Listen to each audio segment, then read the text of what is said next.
cara untuk memilah sampah.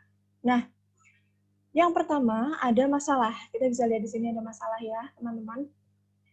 Kenapa kita harus ngeklik masalah? Karena ya ini sebagai latar belakang kenapa kita belajar 5R ini. Kenapa kita belajar memilah sampah, kenapa kita harus kumpul di Zoom ini, kenapa kita harus belajar inilah. Nah, ini ada masalah. Klik ya. Nah, masalahnya sendiri yaitu tentu aja sampah sesuai sama topik kita dan juga program kita. Di sini dijelaskan, sampah merupakan konsekuensi dari adanya aktivitas manusia yang sejalan dengan peningkatan penduduk dan juga gaya hidup yang sangat berpengaruh pada volume sampah.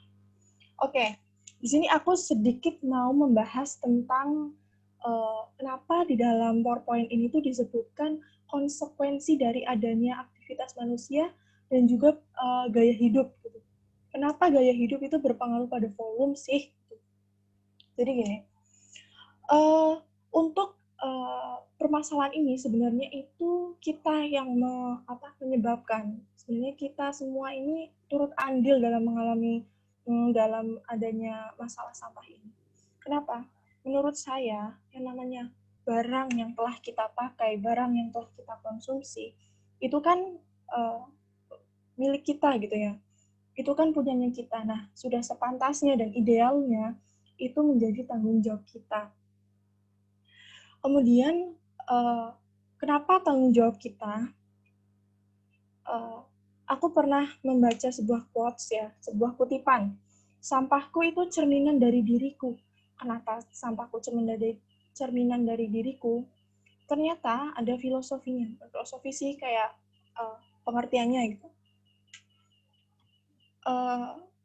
Ternyata cara kita mengonsumsi makanan, barang, dan juga cara kita memperlakukan sisanya itu adalah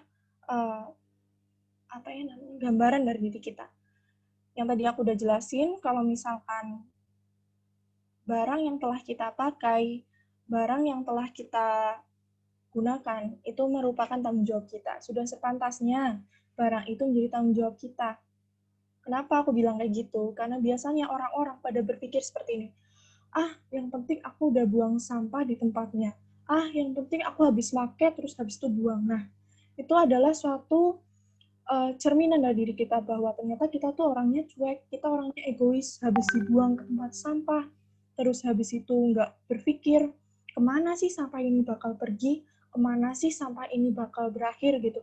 Apakah sampah ini akan hilang, apakah sampah ini akan lenyap dengan sendirinya.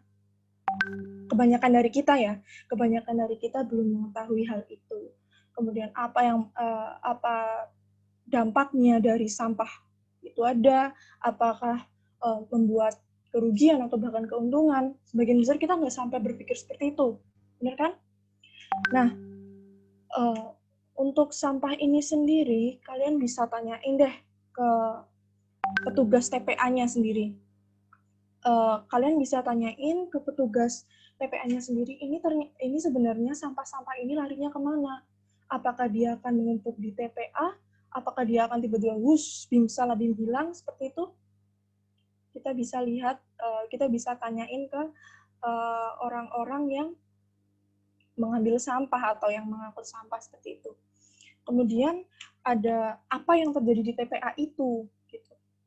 Lanjut ya.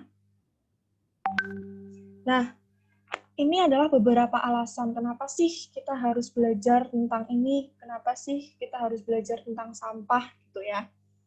Nah, karena apa?